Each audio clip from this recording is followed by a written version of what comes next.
Bible దేవుని వాక్యం నుండి ధ్యానం చేసుకునే ముందు బైబిల్ కోరస్ పాడుకుందాము. దయచేసి బైబిల్ ఎవరైతే ఉన్నావో అందరూ పైకెత్తి పట్టుకుంటే బైబిల్ కోరస్.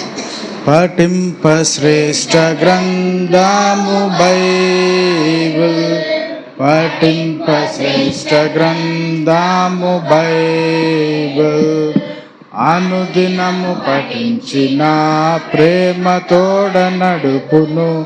ఓ పఠింప శ్రేష్ఠ గ్రంథము Bible. To read is the Bible, the best book to read is the Bible. If you read it every day, if you all the way, oh, the best book to read is the Bible. दुनिया में सबसे प्यारे पुस्तक Bible, दुनिया में सबसे प्यारे पुस्तक बाइबल, पढ़े जब उसको रोज पढ़ो, सामने कतल कोई ना हो, वो दुनिया में सबसे प्यारे पुस्तक बाइबल. గుడ్, చాలా బాగా పాడారు మీరు. మా సంఘంలో మాకు తెలుగే వచ్చు, ఇంకే భాష రాదు. సరే, దేవుని వాక్యం ధ్యానించబోయే ముందు నన్ను నేను పరిచయం చేసుకుంటాను. మీలో చాలామందికి నేను తెలుసు. మీ పాస్టర్ గారి యొక్క మూడో తమ్ముడు యొక్క కుమారుడు నేను. నా పేరు డేవిడ్ అండి. మా తండ్రి గారి పేరు రవీంద్ర. వైకుంఠపురం అనే గ్రామంలో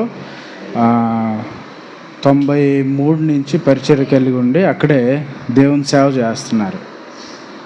నేను ఒక్కగానొక్క కుమారుణ్ణి. నా తర్వాత చెల్లెలు, నా భార్య హెప్సిబా. మేము ఈరోజు మీతో కలిసి దేవుని ఆరాధించడానికి దేవుడు ఈ యొక్క అవకాశమును మాకు ఇచ్చినందుకు దేవునికి కృతజ్ఞతాస్తుతులు చెల్లిస్తున్నాను. దేవుని యొక్క వాక్యం నుండి ఈ యొక్క ఉదయకాల ధ్యానంలో అపోస్తలుడైన పౌలు తాను పరిచర్య చేస్తున్న దినాల్లో ఇలాగనే, అంటే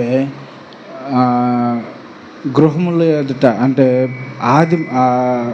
యేసు ప్రభు పరలోకానికి వెళ్ళిపోయిన తర్వాత ఒకేసారి 2000 మంది రక్షింపడ్డారు ఎక్కడ, యెరూషలేం పట్టణంలో. అది జరిగిన తర్వాత ఆ 2000 మంది కూడా యెరూషలేంలోనే లేరు. యెరూషలేం అనేది మహా గొప్ప పట్టణం. అది దావీదు కాలం నుండి నేటి వరకు కూడా అనేక సందర్భాలు కూల్చబడి కట్టబడి జీవించుతున్న పట్టణం. అర్థమైందా? యెరూషలేం అనేది ఎప్పటి నుంచి స్టార్ట్ అయింది? యెరూషలేం సిటీ ఎప్పటి నుంచి ఉంది? క్రీస్తు పూర్వం సుమారుగా 400 సంవత్సరాల పైనే, అంటే దావీదు టైం నుంచి ఉంది. అది భూమి మీద మనం ఉన్న పట్టణాలు, ఇప్పుడు విజయవాడ పట్టణం ఉంది. ఎన్ని సంవత్సరాలు ఉంటుంది విజయవాడ పట్టణానికి? చెప్పగలమా? సుమారుగా, అంటే బ్రిటిష్ వాళ్ళ కాలం నుండి, ఆ కాలంలో ప్రారంభమైంది పట్టణం. బ్రిటిష్ వాళ్ళు పరిపాలించే టైంలో చిన్న గ్రామంగా ఒక 70 సంవత్సరాలు లేకపోతే 80 సంవత్సరాలు అనుకోవచ్చు. బెంగళూరు, హైదరాబాద్ ఇవి కూడా ఒక 100-200 సంవత్సరాలు ఉంటుంది. యెరూషలేం పట్టణం అనేది యేసు ప్రభు రాకముందే, అంటే దావీదు రాజు కంటే ముందే ఉంది. కాకపోతే దావీదు దాన్ని స్వాధీనపరుచుకున్న తర్వాత దాన్ని యెరూషలేం అని నామకరణం మారుస్తూ అక్కడ దేవుని మందిరాన్ని నిర్మించి, అలాగే ఇశ్రాయేలీయుల ద్వారా నిర్మించబడిన పట్టణం. ఆ యొక్క పట్టణంలో 3000 మంది రక్షింపబడిన తర్వాత అందరూ కూడా యెరూషలేంలోనే లేరు.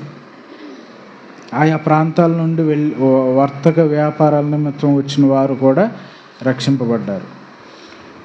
అలాగా ప్రారంభ దినాల్లో సంఘం అనేది ఇలాగ చిన్నగా, పెద్ద 1000 మందిలా పెద్ద మందిరం వేసేసి లేదు.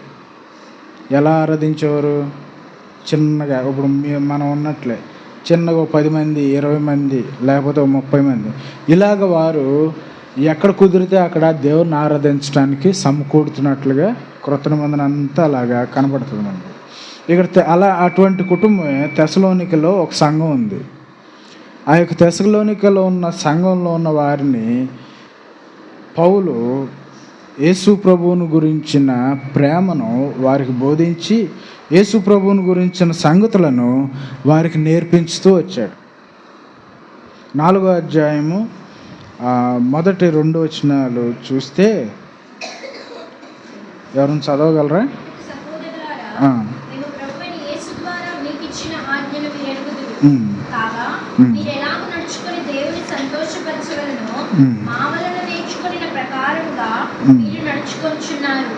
ఈ విషయంలో మీరు అంతకంతకు అభివృద్ధి నొందవలనని మిమ్మల్ని వేడుకొని ప్రభువైన యేసునందు హెచ్చరించుచున్నాము. చాలు. ఇక్కడ అపోస్తలుడైన పౌలు యెరూషలేములో రక్షింపబడ్డారు, లేక పౌలు సువార్త బోధించేటప్పుడు రక్షింపబడ్డారు. అక్కడ ఒక సంఘం అనేది ఏర్పడింది మనవలే. ఆ సంఘంలో అనేకులు ఉన్నారు. అనేక కుటుంబాల నుంచి, అనేక పరిస్థితుల నుండి, అనేక రకాలైన విధానాల నుండి దేవుని సంఘముగా తిరిగి జన్మించబడిన వారిగా వచ్చిన వారు అనేకులు ఉన్నారు. అర్థమైందా? ఇప్పుడు మనం అందరం యేసు ప్రభువుని ఎందుకు నమ్మాము? ఆయా పరిస్థితులు, ఒక్కొక్కళ్ళకి ఆరోగ్యం బాగోక, అర్థమైందా, ఒక్కొక్కరు తల్లిదండ్రులు వెళ్తున్నారని వచ్చి నమ్ముకున్నవారు అంటారు. మరి కొంతమంది మరొక పరిస్థితులు, అందరూ ఒకే పరిస్థితిని బట్టి దేవుడి దగ్గరికి రాలేదు. మన వ్యక్తిగత పరిస్థితులు వేరువేరుగా ఉంటాయి. ఇక్కడ తెసలోనికలో కూడా చూస్తే ఆయా పరిస్థితుల ద్వారా దేవుని దగ్గరికి వచ్చిన వారు అనేకులు ఉన్నారు.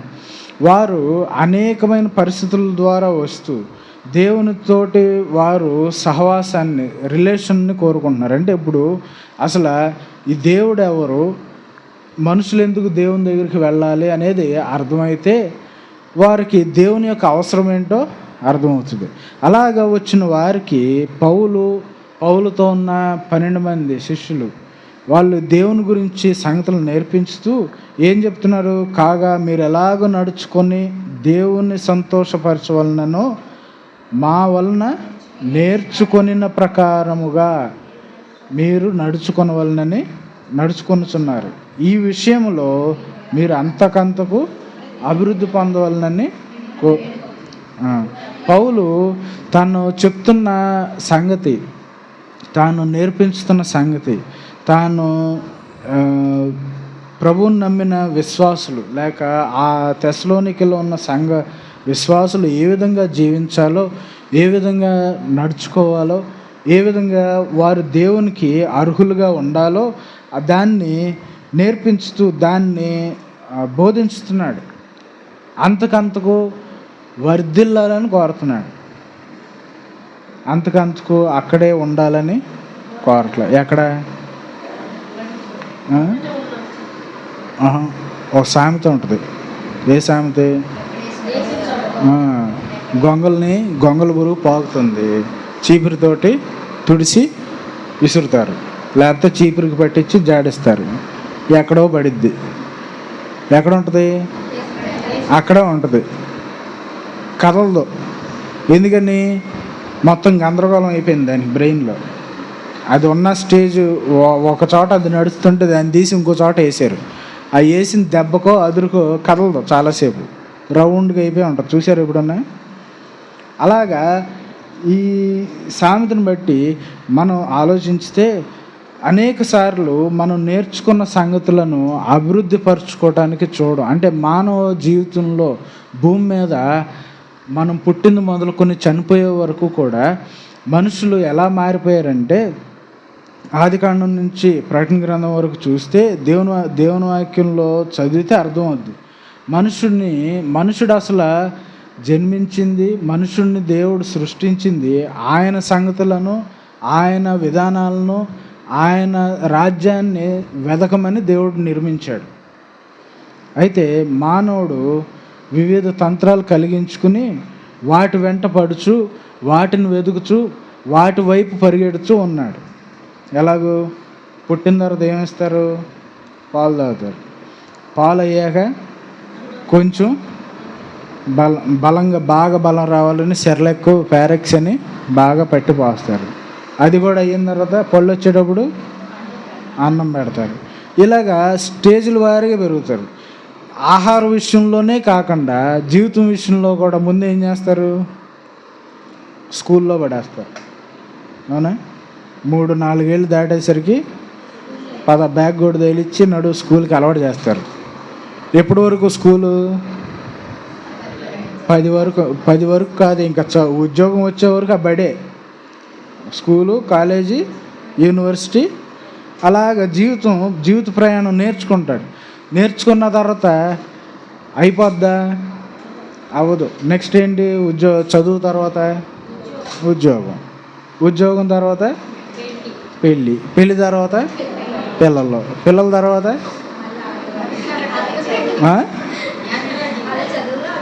మళ్ళీ పిల్లల చదువులు ఏంటి అంటే వాళ్ళ పిల్లల్ని పోషించుకునే దాన్ని లైఫ్ సైకిల్ అంటారు. మనుషుడు ఈ యొక్క జీవితానికి అలవాటు పడుచు అనేక రకాలుగా అనుదినము అనుక్షణము కూడా భూమి మీద ఉన్న వీటి వెంట పరిగెడుతూ ఉంటాం. ఎందుకంటే దేవుని మార్గాలు మనకు భూమి మీద కనబడట్లేదు. దేవుడు కనబడుతున్నాడా? చెప్పండి, ఎంతమందికి కనబడ్డాడు? నాకు కనబడలే దేవుడు. మీకు ఎవరికన్నా కనబడ్డా? ఎందుకు కనబడలే? అయ్యో, మరి కళ్ళలోనూ దర్శనాలు కనబడతాయి కదండి. మీకు కనబడదా దర్శనాలు? కనబడతాయి దర్శనాలు. ఎలా ఉంటాడు దేవుడు?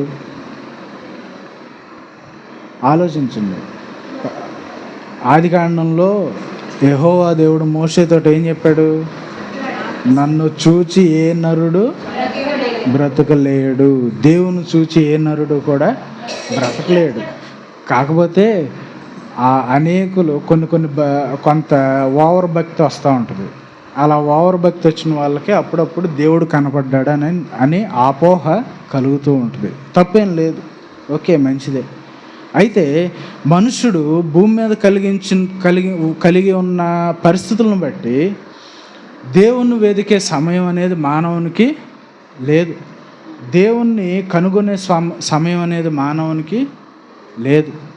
దేవుడు ఎలా ఉంటాడో, దేవునితో అసలు దేవుడు అనేవాడు ఎక్కడున్నాడో, ఆయన ఏం చేస్తున్నాడో, ఆయన పడుకున్నాడా, తిన్నాడా, ఉన్నాడా, ఇల్లు కట్టాడా, ఎక్కడికన్నా ఊరు వెళ్ళాడా అనే పరిస్థితుల గురించి ఆలోచించే సమయం మనకు ఉందా లేదా? లేదు. ఇవన్నీ చూస్తే మనకు 24 గంటలు కూడా సరిపోదు. ఏమైంది? అది 24 గంటలు కూడా మనకు సరిపోట్లా. 48 గంటలు చేస్తే బాగుండని అనిపిస్తుంది కొంతమందికి. కొంతమంది ఆ మధ్య న్యూస్లో చదివితే, నేను ఒక న్యూస్లో కాదు, ఒక ఆర్టికల్లో చదివా. కొంతమందికంట పగలు రాత్రి ఇబ్బంది అయిపోతుందని చెప్పి భూమి మీద నార్త్ పోల్, సౌత్ పోల్ అంటుంటాయి. తెలుసుగా, అందరూ యవనస్తులే కాబట్టి అందరికి అర్థమవుతుంది. దక్షిణ ధ్రువం, ఉత్తర ధ్రువాలు 2 ఉంటాయి భూమికి. ఆ 2 ధ్రువాలకి సర్టన్ ఒక పర్టికులర్ ప్రాంతం, అంటే కొంత డిగ్రీస్ పైన చీకటి అనేది రాదు. అంటే అది రౌండ్ తిరిగినా అక్కడ ఎండే ఉంటుంది, సూర్యుడే ఉంటాడు. సూర్యోదయం జరగదు అక్కడ. అంటే ఆ ప్రాంతంలోకి నడినెత్తి మీదకి ఎండ రాదు. ఎండ ఇలా చుట్టూరు వెళ్ళిపోతూ ఉంటుంది, సర్కిల్ చేస్తూ ఉంటుంది ఆ ప్రాంతంలో. సో అక్కడ చీకటి, రాత్రి సమయం అనేది ఉండదన్నమాట. మనకి ఏ దేశాల్లో కూర్చున్నా పగలు ఉంటుంది, రాత్రి ఉంటుంది. రాత్రిపూట వెళ్ళి పడుకోవాల్సి వస్తుంది, ఉద్యోగం చేసుకోవడానికి టైం లేదని చెప్పి ఆఫీసులో ఏం తీసుకెళ్ళి అక్కడ కట్టుకున్నారండి తెలివైన మేధావులు. ఒకరోజు బాగానే ఉంది, 2వ రోజు బాగానే ఉంది, 3వ రోజు, అలా ఒక వారం రోజులు చేశారు. వారం రోజులు వాళ్ళ పని ఏంటి? నీరసం వచ్చి నిద్ర వచ్చినప్పుడు పడుకోండి, మెలకుగా వచ్చినప్పుడల్లా పని చేసుకోండి అని చెప్పి అక్కడికి వెళ్ళి ప్రాక్టీస్ చేద్దాం, అసలు చూద్దాం మనుషుడు బతకగలడా అని ఒక వారం రోజులు నెట్టుకొచ్చారు. 2వ వారం ఏమైంది? ఎక్కడికక్కడ అన్నీ పట్టేస్తున్నాయండి. ఏం శరీరం కదలలా, మనసు కదిలినట్టు ఉంటుంది కానీ శరీరం అక్కడే ఉంది. ఎందుకని? దేవుడు చీకటిని ఎందుకు సృజించాడు? విశ్రాంతి కోసం.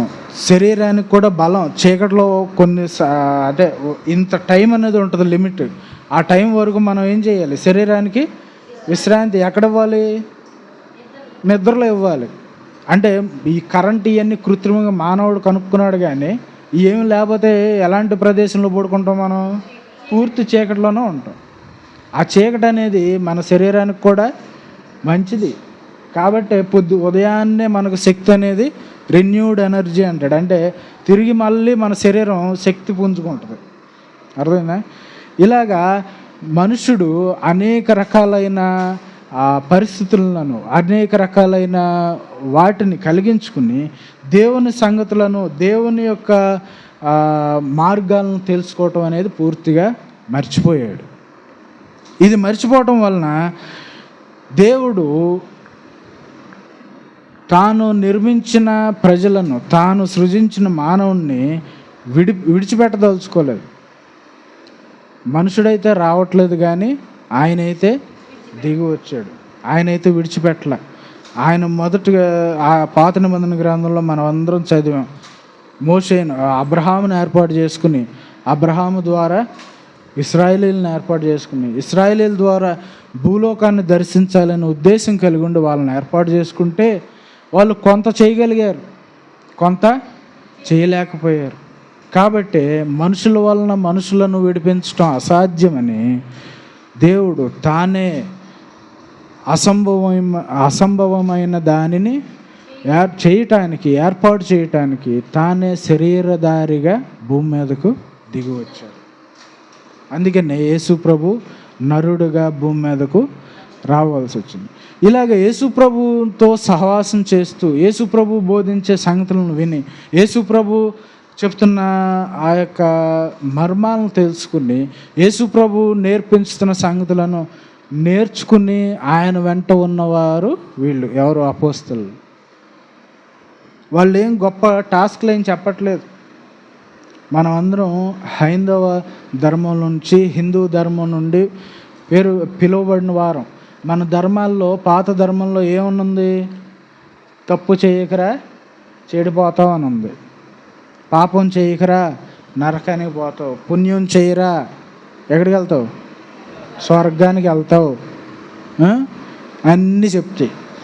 మరి పాపం చేసుకున్నవాడికి ఎలా కడుక్కోవాలో చెప్పలేకపోతున్నాయి. పాపం చేసుకోవటానికి పాపం చెయ్యకరా అన్నారు. మరి ముందు చేసిన పాపాలకు విరుగుడు ఎక్కడ దొరుకుద్ది?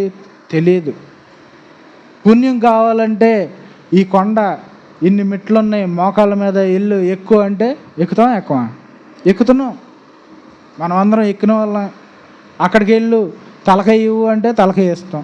అక్కడికి వెళ్ళు దాన్ని ఇవ్వు అంటే దాన్ని. ఏది కావాలంటే అది పుణ్యం కోసం మనుషుడు ఎంతకైనా చేయటానికి సిద్ధపడుతున్నాడు. అది ఎంతవరకు తెగించారంటే మానవులు తమ కన్న పిల్లల్ని సమర్పించడానికి కూడా వెనకాల. గడిచిన చరిత్రలో ఈనేటికి కూడా కొన్ని జాతుల వారు చేసే సంగతులు కొన్ని ఉన్నాయి భూమి మీద. అలాగా మానవుడు పుణ్యం కొరకు, ఒక పుణ్యమైన సంగతి కొరకు, స్వర్గాన్ని స్వతంత్రించుకోవటం కొరకు, దేవుడి దగ్గర నుండి కోల్పోయిన ఆ సహవాసాన్ని తిరిగి ఏర్పాటు చేసుకోవటం కొరకు, దేవుని సహవాసాన్ని, దేవునితో ఫ్రెండ్షిప్ తిరిగి పొందటానికి చేయని ప్రయత్నం లేదు. విశ్వ ప్రయత్నాలు చేశారు, చేస్తూనే ఉన్నారు. అయితే దేవుడు ఇలాంటి ప్రయత్నాలను, ఇలాంటి సంగతులను దేవుడు ఎంత మాత్రము కూడా దేవుని సన్నిధిలోనికి వాటిని మనుషులను, ఆ క్రియలు చేసేవారు అర్హులుగా ఎంచబడట్లే. అర్థమవుతుందా? ఎందుకని చెప్పండి. ఇప్పుడు నా రక్తంలో షుగర్ ఉంది, నా రక్తంలో షుగర్ ఉందని చెప్పి ఎలా పోవాలి? అది షుగర్ పోవాలంటే ఏం చేస్తే? ట్యాబ్లెట్లు వేస్తే కంట్రోల్ చేస్తుంది. అలా కాదు, పూర్తిగా పోవాలంటే ఏం చేయాలి చెప్పండి?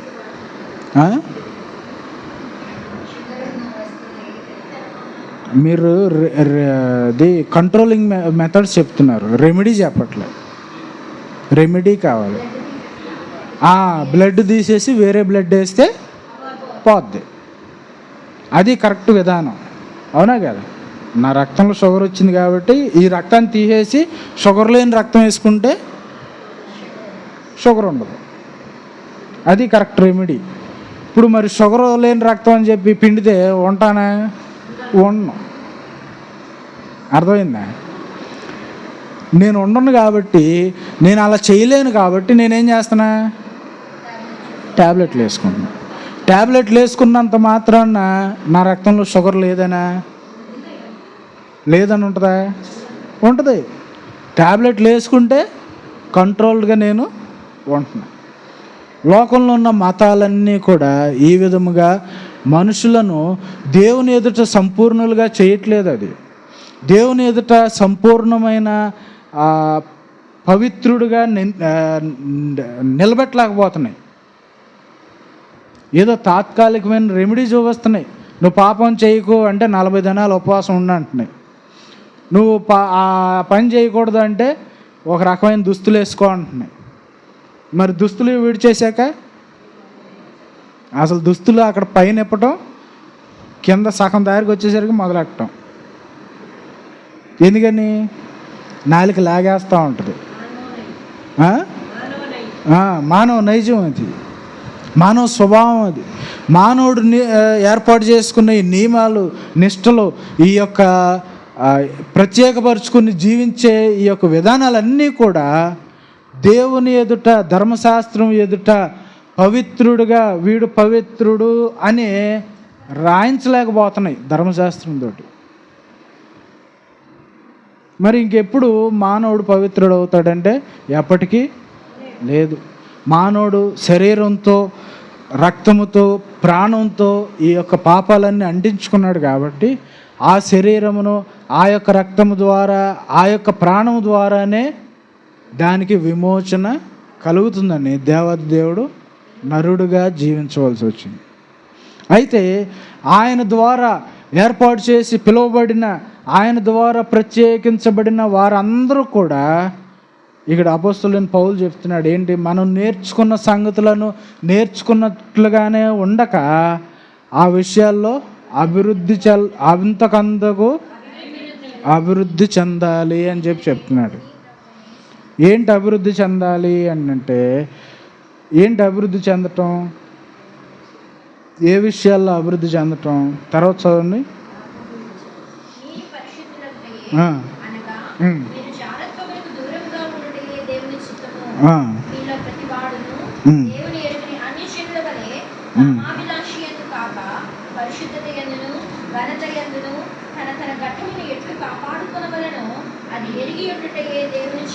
చాలు. ఇలాగ ఇవన్నీ చెప్తూ 12వ వచనంలోకి వచ్చేసరికి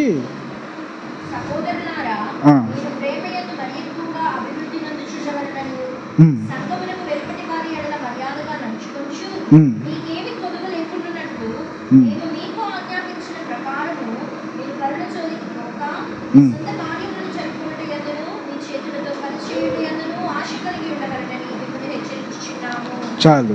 ఇక్కడ చూడండి, ఈ పైన 12 వచనాల వరకు అనేక రకాలైన వాటిని చెప్తూ, మీ సొంత కార్యములను జరుపుకొనుట యందును, మీ చేతులతో పనిచేయుట యందును ఆశ కలిగి ఉండవలననియు మిమ్మును హెచ్చరించుచున్నాను అని చెప్తున్నాడు.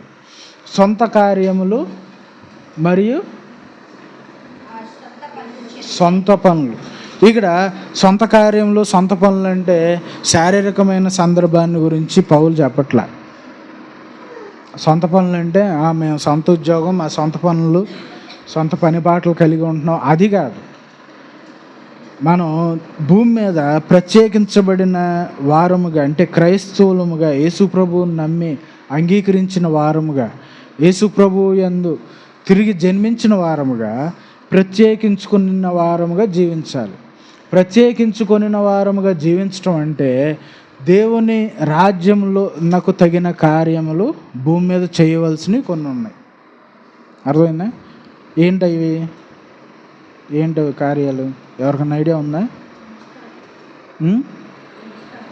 మంచి కార్యాలు. అదే ఏంట మంచి కార్యాలు?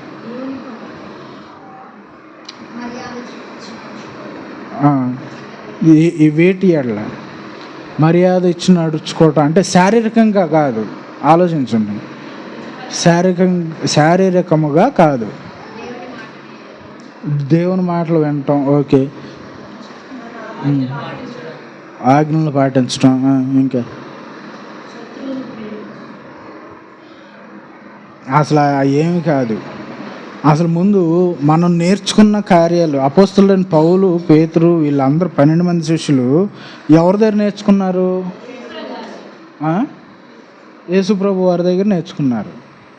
వాళ్ళు మేము ఇలా నేర్చుకున్నాము, ఇవి దేవుని రాజ్యమునకు తగిన పనులు, ఇవి దేవుని రాజ్యమునకు మనల్ని మనం మార్చుకోవాల్సిన పనులు, ఇవి చేస్తే, ఇలాగ జీవించితే మనం కూడా యేసు ప్రభువుని వెంబడించిన వారము అని చెప్తున్నారు. అంటే ఏంటి? పౌలు ఇంకో చోట చెప్పాడు, నేను క్రీస్తును పోలి నడుచుకున్నట్లుగా మీరును నన్ను పోలి నడుచుకోనండి అని అన్నాడు. క్రీస్తును పోలి నడుచుకోవటం అంటే క్రీస్తు ఎలా నడిచాడు అనేది తెలియాలి. క్రీస్తు ఎందుకొరకు నడిచాడో తెలియాలి. క్రీస్తు ఎందుకోసం ఆ విధంగా తను తాను తగ్గించుకున్నాడో తెలియాలి. ఇవన్నీ తెలిస్తే మనం ఎలాగ నడవాలో మనకు అర్థమవుతుంది. ఇప్పుడు క్రీస్తు గురించి మనకు తెలియాలి కాబట్టి యేసుప్రభు వస్తాడని ఆశించకూడదు. యేసుప్రభు మళ్ళీ రాడు. ఏది? మళ్ళీ సిలువ ఎక్కడానికి, మళ్ళా పాప భారాలు మోయడానికి ఆయన రాడు. అది అయిపోయింది. తీసుకువెళ్ళటానికి వస్తాడు. అయితే ఆయన నడిచిన ఆ మార్గమును మనం తెలుసుకోవాలి. ఆ మార్గంలో ఆయన ఏ విధంగా నడిచాడో, ఆయన ఏ రకముగా ఆ మార్గమును ఏర్పాటు చేశాడో మనం తెలుసుకోవాలి. ఆ మార్గంలో నడవటానికి మనం ప్రయత్నం చేయాలి. ఆ మార్గంలో జీవించడానికి ప్రయత్నం చేయాలి. ఆ మార్గము విశాలమైనది కాదు, ఇరుకైంది. ఎందుకంటే ఈ మాటలన్నీ కూడా అపోస్తలుడైన పౌలు, వీళ్ళు ఎవరు ఈ గ్రంథంలో ఎవరు ఏది చెప్పారు, ఏది రాసినా అంతా కూడా ఆత్మకు సంబంధించిన సంగతులని మొట్టమొదటిగా గ్రహించాలి. ఆత్మ సంగతులను శరీర సంగతులకు లింకు పెట్టకూడదు. అర్థమైందా? ఆత్మ సంగతులు భూమి మీద మనకు అన్ని ఎదురు దెబ్బలు తన్నిస్తాయి. అందరూ తిడతారు, అందరూ చేదరించుకుంటారు, హేళన చేస్తారు. అది ఆత్మ సంగతులు ఎరిగిన వారే ఆ సంగతులను గ్రహించగలుగుతారు మనల్ని. అర్థమైందా? ఆత్మ సంగతులు ఎరగని వారు మనల్ని ఏం చేస్తారు? గ్రహించలేరు. కాబట్టి వెరితనంగా ఉంటుంది. యేసుప్రభు చెప్పాడు, లోకము నన్ను ద్వేషించింది కనుక మిమ్మును కూడా లోకము ద్వేషిస్తుంది, అంగీకరించదు. మీరు లోక సంబంధులు అయి ఉంటారా, నా సంబంధులు అయి ఉంటారా, యోచించుకోండి అని చెప్పాడు. అర్థమైందా? ఇక్కడ అపోస్తలుడైన పౌలు ఎన్నో సంగతులు నేర్పించుతూ ఈ తెస్సలోనికల్లో ఉన్న సంఘానికి చెప్తున్నాడు, మీరు నేర్చుకున్న సంగతులను విడిచిపెట్టి మీరు అక్కడే ఉండొద్దు. ఆ విషయాల్లో అభివృద్ధి చెందుతూ ఉండాలి. ఆ విషయాలను మరీ ఎక్కువగా చేస్తూ ఉండాలి. ఆ విషయాలను మరీ ఎక్కువగా ఇతరులకు నేర్పించే విధంగా, అంటే మీరు వెళ్ళి చెప్పేలాగా ఉండకూడదు అని చెప్తున్నాడు. మీరు చూపించే వారముగా ఉండాలి అని చెప్తున్నాడు. అంటే మనం నోటితో చెప్పడానికి మనకి పర్మిషన్ లేదు. మరి ఎలా చెప్పాలి? సాక్ష్యం ద్వారా. Okay, very good. ఇంకా మన నడవడిక ఎవరో అన్నారు. ఇంకా మన జీవితంలో మనం దేవునితో కలిగి ఉన్న సహవాస విధానాన్ని బట్టి ప్రజలు గ్రహించేలాగా మనం ప్రవర్తించుతూ ఉండాలి. అర్థమైందా? ఎందుకంటే బైబిల్ గ్రంథంలో చూస్తే నాకు ఆది కాండంలో ఉన్న ఆదాము అవ్వల స్టోరీ ఎంతమందికి ఇష్టం? నాకు చాలా ఇష్టం. మీరు చదివారా? ఏం తెలుసు మీకు ఆదాము అవ్వ గురించి చెప్పండి. ముగ్గురు.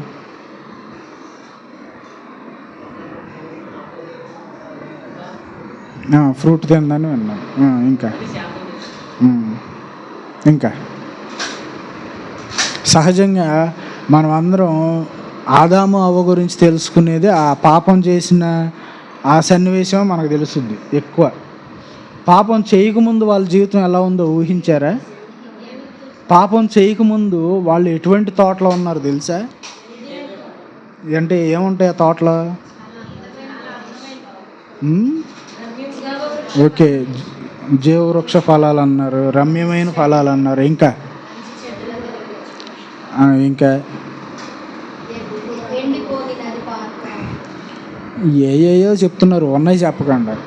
ఫ్రూట్స్ అంటే ఎన్ని చెప్పండి, ఎన్ని రకాలు ఉన్నాయి చెప్పండి, చెప్తా.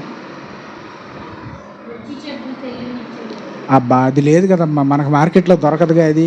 ఫ్రూట్స్ నేను అడుగుతున్నా, మార్కెట్లో దొరికే ఫ్రూట్స్ చెప్పండి. అంజూరు పువ్వు ఫ్రూట్ అంట, బత్తాయి, దానిమ్మ అన్నీ దొరుకుతున్నాయే కదా. ఇవన్నీ అక్కడి నుండి వచ్చినాయే కదా. ఏదైనా మనం భూమి మీదగా దేవుడు పెట్టింది, అందులో ఇవన్నీ ఉంటాయా ఉండవా? మరి అవన్నీ ఊరినేస్తాను తినండి అంటే మనకేమన్నా రోగమా చెప్పండి? కొనుక్కు తినాలంటే 24 గంటలు కష్టపడితేనే కానీ కొనుక్కోలేకపోతున్నాం, అవునా కాదా? 200 300 అంట కేజీ, అది కూడా కేజీకి 4 3 వస్తాయి మళ్ళీ, అవునా? మరి ఊరికనే తినేది సుఖమా, కష్టపడి కొనుక్కుని తెచ్చుకునే సుఖమా? ఊరికనే. అసలు ఆదాము అవ్వకి దేవుడు ఇచ్చిన మెనూ ఏంటి చెప్పండి? జీవవృక్షం అనేది పక్కన పెట్టండి, ఆ జీవవృక్షం వదలట్లేదు మీరు అసలు. ఫలములు తిని తోటలో తిరగమన్నాడు. ఆదాము ఏం తింటాం నేర్చుకున్నాడు? కాదు, ఏం తింటాం నేర్చుకున్నాడు? గడ్డి తింటాం నేర్చుకున్నాడండి. మనం తినేది ఏంటి? నవ్వుతారు, మనం తినేది గడ్డే కదా. వరి దేనిలో నుండి వస్తుంది? ఫ్రూట్సా? వరి దేని నుండి వస్తుంది? వరి కంకులు అంటే ఆ కంకులు దేని నుండి వస్తుంది? గడ్డే కదా. గడ్డి దేనికోసం సృష్టించబడింది? పశువుల కోసం. మానవుని జీవితం ఎంత దుర్లభం అయిపోయిందో చూడండి. దేవుని మాట వినకపోయేసరికి మన ఆహారం, మానవుడు తినవలసిన ఆహారము ఖరీదైందిగా మారిపోయింది.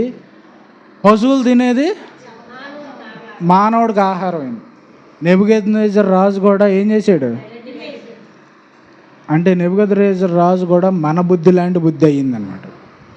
పళ్ళు ఆహారం తినే రాజుగా పళ్ళు ఎప్పుడు మంచి శ్రేష్టమైన తినవలసిన వాడు ఏందన్నాడు? అడవిలో గడ్డి తిన్నాడు. ఆదాము అవ్వకు దేవుడు ఏమి ఇచ్చాడు? తినమని ఫలాలు ఇచ్చాడు. గడ్డిని తినమని అవల. ఆదాము అవ్వ వరి తినలా, ఆదాము అవ్వ గోధుమలు తినలా. వాళ్ళు కష్టపడి నోర్చలా. అంటే పాపం చేయకముందు చెప్తున్న సంగతిలో అర్థమైందా? ఎంతో ఆరోగ్యంగా ఉన్నారు, ఎంతో మనుషులు దేవదూతల వలె ఉన్నారు.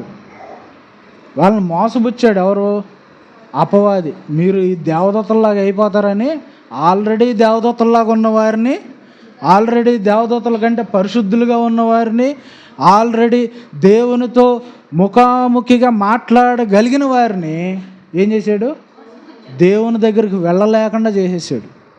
అపవాది మాట వినటం వల్ల సమస్తము మానవుడు కోల్పోయాడు. గమనించండి. ఎందుకంటే దేవుడు మనుషుణ్ణి తన సృష్టి అంతట్లో క్రౌన్ జ్యువెల్గా చేశాడు. క్రౌన్ జ్యువెల్ అంటే ప్రశస్తమైన వాణిగా చేశాడు, మేలుమైన వాణిగా చేశాడు, తన పోలిక చొప్పున చేశాడు. దేవుడు ఏ పోలికలో ఉన్నాడు? కాదు, మానవ పోలికలోనే ఉన్నాడు. దేవునికి తోక, తొండాలు, చెవులు అన్నీ మనుషులకు ఉన్నట్టే ఉన్నాయి. వికృత రూపంలో లేడు. మనుషుని పోలిక చొప్పున అంటే ఆయన పోలిక చొప్పున మనుషుని సృజించాడు. మనుషుని ద్వారా తన స్వరూపాన్ని సృష్టికి చాటించాడు. సృష్టి దేవుణ్ణి చూడలేదు, సృష్టి దేవుణ్ణి ఎరగలేదు. సృష్టి ఎప్పటికీ కూడా ఈ భూమి, ఈ గోళాలు వీటికి ప్రాణం, ఊపిరి ఉంటుందా? ఉండదు. అవి దేవుణ్ణి చూడలేవు. మనుషుని ద్వారా తన స్వరూపమును సృష్టికి చూపించాడు దేవుడు. అయితే దేవుణ్ణి చూపించవలసిన మానవుడు దేవుణ్ణి చూపించకుండా ఎవరిని చూపించుతున్నాడు? అపవాది సంబంధమైన సంగతులను, అపవాదిని సృష్టికి చూపించి అపవాదికి దాసోహం చేస్తున్నాడు. అపోస్తలుడైన పౌలు ఈ సంగతులన్నీ బోధించి ఈ తెస్సలోనికలో ఉన్న వారిని హెచ్చరించుచు, మీరు నేర్చుకున్న సంగతులు ఇవి, మీరు తెలుసుకున్న సంగతులు ఇవి, మీరు జీవించవలసిన విధానం ఇది, మీరు ఈ విధంగా జీవించుతూ క్రీస్తు యేసు మార్గమును అన్యులకు ప్రకటించాలి, ప్రచురపరచాలి, మీ క్రియల ద్వారా, మీ నడవడిక ద్వారా ప్రచురం చేయాలి అని చెప్పి ఆజ్ఞాపించుతూ వారిని హెచ్చరించుతున్నాడు. ఈ ఉదయకాలం నిన్ను నన్ను కూడా దేవుడు హెచ్చరించుతున్నాడు. ఆయన సన్నిధిలో ఆయన ఏదైనా తోటలో ప్రతి ఉదయం ఎన్నింటికి వచ్చేవాడు? చల్లపూట ఎన్నింటికి అవుద్ది? చల్లపూట 5, 6 చల్లబడద్దు కదా. అప్పుడు వస్తే మళ్ళీ ఎప్పుడు వెళ్ళేవాడు? ఏం చేసేవాడు? వచ్చి ఏం సంభాషించేవాడు? మనకు తెలీదు. కానీ అక్కడ చెప్పబడుతున్న సంగతిని, ఆ కాంటెస్ట్ని చదివితే మనకు అర్థమయ్యేది ఏంటంటే, దేవుడు ప్రతిరోజు విడువక వదిలిపెట్టకుండా ఆయన పోలికలో ఉన్న నరుణ్ణి తో సహవాసం చేయటం అనేది మనకు కనబడుతుంది. ఎవరు వస్తున్నారు? దేవుడే వస్తున్నాడు. మనుషుడు వెళ్ళలేడు. ఆయన సన్నిధికి మనుషుడు వెళ్ళలేడు. ఎందుకంటే ఆయనే కావాలని మనుషుని అలా చేశాడని మరో చోట ఉంది, ప్రసంగంలోనూ పరమగీతంలోనూ. మానవుని కొంచెం తక్కువ అనిగా చేశాడని చెప్పి ఉంది కదా. కాబట్టి మానవుడు దేవుని దగ్గరకు, పరలోకానికి నేరుగా వెళ్ళలేడు గనక, శరీరంతో ప్రవేశించలేడు గనక, దేవుడే ప్రతి దినము విడువక, సమయం తప్పిపోకుండా కరెక్ట్గా టయానికి వచ్చేసేవాడు. మరి ఎంతసేపు ఉండేవాడో తెలియదు. వారిద్దరితో సంభాషించాడు. తండ్రి కుమార్తెలు తన పిల్లలతో సంభాషించినట్లుగా తాను సంభాషించుతూ వారితో మరి ఏం మాట్లాడేవాడో, ఏం చేసేవారో మనకైతే తెలియదు. కానీ దేవునితో వారు సహవాసం కలిగి ఉన్నారని మనకు అర్థమవుతుంది. అది కూడా ఎప్పుడు? సాయంకాలం. అంటే దేనికి సాదృశ్యం సూచిస్తుంది చెప్పండి? అంటే స్కూల్కి, కాలేజీలకి వెళ్ళి పనిపాట్లలో బిజీగా ఉండే వాళ్ళకి అర్థం కాదు, ఇంటి దగ్గర ఉన్న వాళ్ళకి అర్థం అవుద్ది. అంటే కొంచెం రిటైర్మెంట్ ఏజ్ వచ్చిన పెద్దవాళ్ళందరికీ అర్థమవుతుంది. సాయంత్రం సమయం వచ్చేసరికి ఏమవుద్ది? ప్రశాంతంగా నెమ్మదిగా కాసేపు కూర్చుని విశ్రాంతి తీసుకోవడానికి బాగుంటుంది. మిట్ట మధ్యాహ్నం కూర్చోగలవా? 12 లోపు కూడా కూర్చోలేం. ఎందుకని? అది విశ్రాంతి తీసుకునే సమయం కాదు. ఏ రోగం ఉంటేనే కానీ ఆ సమయంలో ఎవ్వరూ కూర్చుని విశ్రాంతి తీసుకోరు, అవునా కదా. ఇక్కడ ఈ సాయంత్రకాల సమయంలో దేవుడు ప్రతిరోజు తన పిల్లల దగ్గరికి దిగి రావటం అంటే ఆయన వారితో నెమ్మది కలిగిన సహవాసాన్ని కోరుతున్నాడు. ఆ సహవాసాన్ని ప్రతిరోజు సాయంత్రం కాస్త కట్ అయిపోయింది. ఇప్పుడు మనుషుడు ఆయన ఎక్కడున్నాడో ఆయన దగ్గరికి వెళ్దామని ఎత్తుక్కున్నాడు. అయితే ఆ మార్గాలన్నీ క్లోజ్ అయ్యి మన కాలం వచ్చేసరికి తన కుమారుడైన క్రీస్తు యేసు ద్వారా ఇది ఒక సమయం ఏర్పడింది మనకి. ఏ సమయం? దేవుని మందిరం అనే స్థలం అనేది మనకు ఏర్పడి ఆయనతో సహవాసం చేసే సమయం మనకి ఈ రకముగా దేవుడు ఏర్పాటు చేస్తూ వచ్చాడు. ఇది ఏ సమయం? విశ్రాంతి సమయం. విశ్రాంతి అంటే అందరూ పడుకున్నారు, లేనిపోయింది. విశ్రాంతి సమయం అంటే నిద్రపోవటమే విశ్రాంతి కాదు. నెమ్మదిగా పీస్ఫుల్. విశ్రాంతి లేదని కరకట్ట మీద ఒక ఆయన కట్టాడు. ఏంటిది? యూట్యూబ్లో చూస్తారా మీరు? అందరూ చూడరా? చూస్తారుగా. 4 యాలకులు 2 ఎల్లుల్లిపాయలు వేసి తింటే బాగుంటుందని చెప్తాడు ఆయన. గుర్తొచ్చే ఉంటుంది మీకు. విశ్రాంతి కోసం అలాగా అనేకులు, అర్థమైంది మీకు? అలాగా ఆ విధముగా అనేకులు ఆశ్రమాలు కట్టి విశ్రాంతిని ఇస్తున్నారు. ప్రజలు విశ్రాంతిని కొనుక్కొని కొన్ని లక్షలు ఖర్చు పెడుతున్నారు విశ్రాంతి కోసం. కానీ దేవుడు కృపగలిగిన వాడు కనుక మనకు అడగకుండానే విశ్రాంతిని పొందండి అని చెప్పి తన సన్నిధిని మన దగ్గర తీసుకొస్తున్నాడు. నిజమైన విశ్రాంతి ఎక్కడ దొరుకుతుంది? లక్షలు ఖర్చు పెడితే అక్కడ దొరకదు. ఎందుకని? ఆ లక్షలు ఖర్చు పెట్టి ఫోన్ కూడా లాగేసుకుంటారంట. బట్టలు కూడా వాళ్ళు ఇచ్చే బట్టలే వేసుకోవాలంట. లోపలికి వెళ్తే ఇంకేం ఉండదు. ఒకవేళ వ్యాపారాలు ఉద్యోగాలు ఉన్నవారంటే ఆ 4 రోజులకి అయిపోయినట్టే. మనుషుడు కోరుకునే విశ్రాంతి, మనుషుడు ఏర్పాటు చేసుకునేవన్నీ కూడా నిబంధనలతో కలిగి ఉంటాయి. దేవుడిచ్చు విశ్రాంతి అది మనం వర్ణించడానికి కూడా అంతు చెక్కదు. లేకపోతే మనకు ఆ యొక్క ఆలోచించడానికి కూడా అందదు. దేవుడిచ్చు విశ్రాంతి నెమ్మదైంది. మన భారములన్నీ మనల్ని విడిచిపెడతాయి. మన పాపములన్నిటి నుండి మనం విముక్తులు అవుతాం.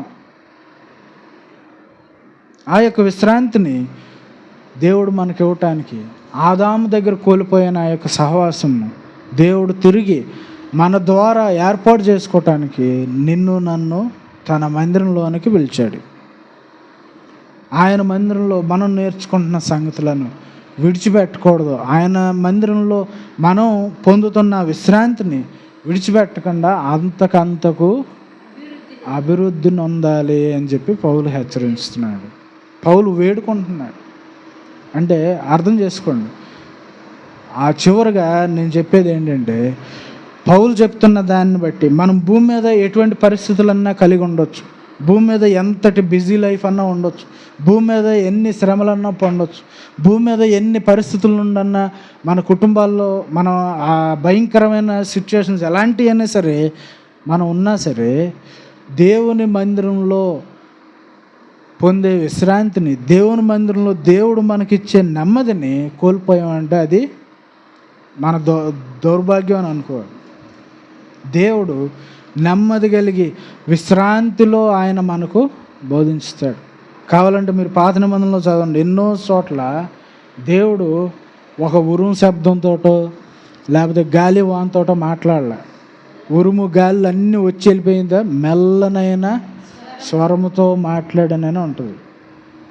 దేవుడు నెమ్మదిగా ఉన్న చోటే, విశ్రాంతిగా ఉన్న చోటే ఆయన మాట్లాడతాడు. దేవుని మాటలు వినటానికి వచ్చిన మన హృదయాల్లో ఎన్నో తలంపులు, ఎన్నో పరిస్థితులు. ఇంట్లో ఆయన వచ్చాడా లేదా, ఎక్కడ పోయాడు, పిల్లలు వచ్చారు లేదా, వాళ్ళు ఇస్తున్నారు, ఇవన్నీ ఎవరు చెప్తారు? పక్క నుండి ఇంజెక్ట్ చేస్తూ ఉంటాడు. ఎవరు? సాతానుడు. ఆలోచన అవన్నీ మనల్ని విశ్రాంతి నుండి మనల్ని ఏం చేస్తూ ఉంటాయి? దూరపరుస్తూ ఉంటాయి. అటువంటి వాటికి తావకుండా మనం దేవుణ్ణి విశ్రాంతిలో మనం ఉంటూ విశ్రమించుతూ దేవుణ్ణి ఆరాధించాలి. విశ్రమించుతూ ఆరాధించడం అంటే కళ్ళు మూసుకుని నిద్రపోయి ఆరాధించడం కాదు. ప్రశాంతమైన మనసుతో, నిర్మలమైన మనసుతో దేవుణ్ణి ఆరాధించాలి. ఎంతమంది ఆరాధన చేస్తారు? అందరూ చేస్తారా?